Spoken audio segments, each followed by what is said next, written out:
به نام اون خدا که مهربونه، قصه بگم براتون از زمونه. بریم به خونه نگار آرش، البته واسه این که مشکل پخش پیش نیاد به جای بازیگرها، از عروسک ها بشنویم ماجرا.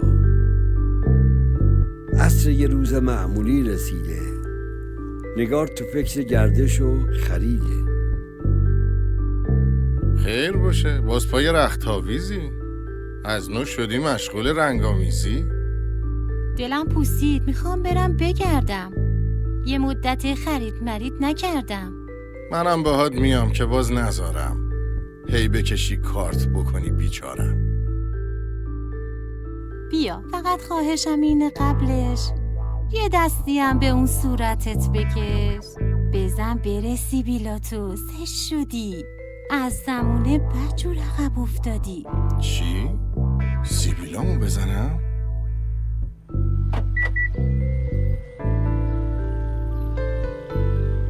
بس نبود اینجور آبرومو بردی؟ دیگه چرا شالتو در آوردی؟ به دکمه بستن اعتقاد نداری؟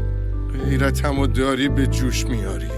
عزیزم این حرفا شده کلیشه. برابری زن و مرد چی میشه؟ تو شال سرت بستی که من ببندم، دکمه هاتم که باز حب بقندم. دیدی یارو چجور بهت نگاه کرد؟ ای بزونه، باید بمونی خون سرد. باید که چشم مرد عادت کنه، کسی نخواد کسی رو غارت کنه. فکر بدی نیست حالا که خوب دیدم. منم دارم چشممو عادت میدم. حواست کجاست؟ چشممو عادت میدم.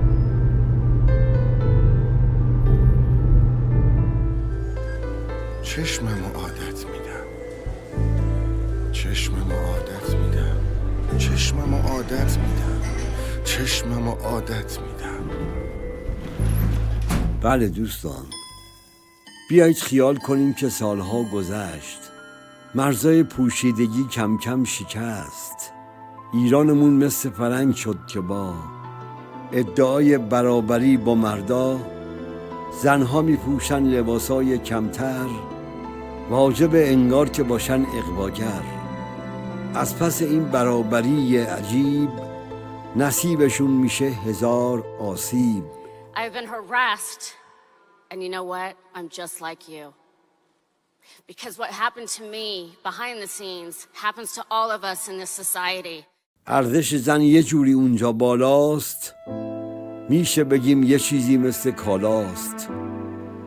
You are allowed to be objectified by men and dress like a slut, but don't own your sluttiness.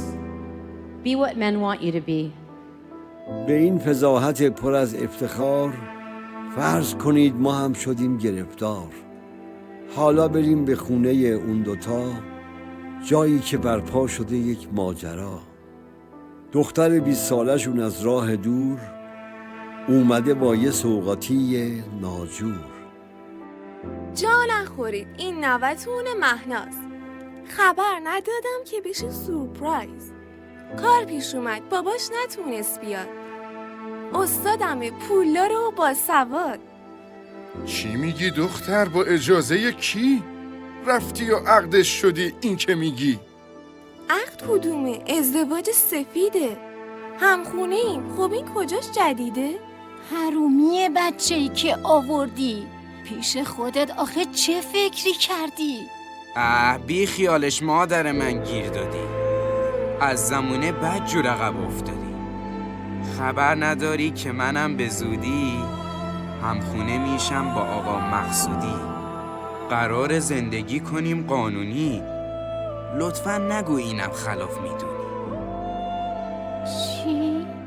چرا تعجب میکنی خانم جون؟ یالا بکش کل واسه بچه هامون. چی میگی مرد؟ انگار حالت ناخوشه. تو گفتی این چیزا باید عادی شه. پوششو گفتم به خدا، نه این خط. اتفاقا وقتی لباس آب رفت، بس که زن و دخترها ارزون شدن، مردا از ازدواج گریزون شدن. دخترتم موقتی با اونه. طرف ازش که سیر بشه تمومه. جامعه از هوس شده لب به لب، این پسرم شده تنوع طلب. چشم منم هنوز نکرده عادت، دروغ چرا؟ گاه میکنم خیانت. اونی که این وسط سرش کلا رفت، اول تو بودی، بعد من بی‌شرف.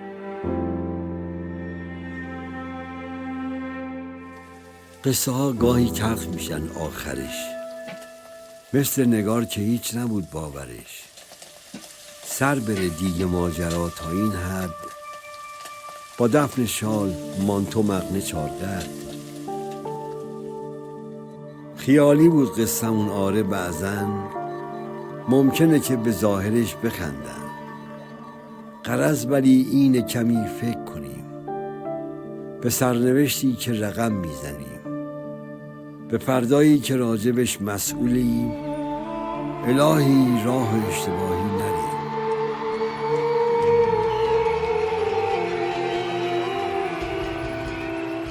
یا